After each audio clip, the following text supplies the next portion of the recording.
Mukha siyang matibay, guys. And mukha siyang fast charging.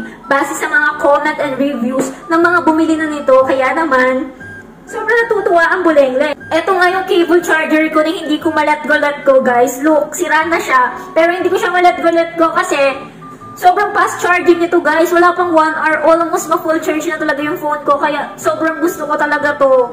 Nag-search nga ako kung saan ako makakabili ng ganitong ka-fast charging na charger cable. And eto nga, napa-order na ang Bulengle nyo. So, buksan natin, guys.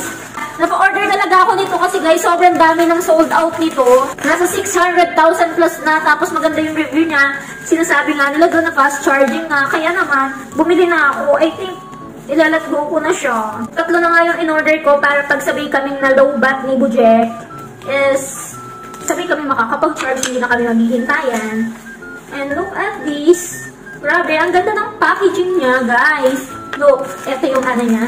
Dapat dito siya nakalagay, pero hindi na nilagay ni seller dito.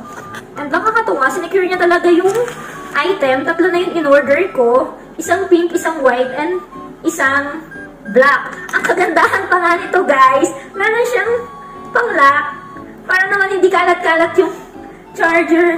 At grabe yung quality nito. Silicone pala yung ano niya, yung dito, yung pinangbalot niya sa wire. Silicone. And look at this. Ang ganda rin ng... Mukha siya matibay, guys.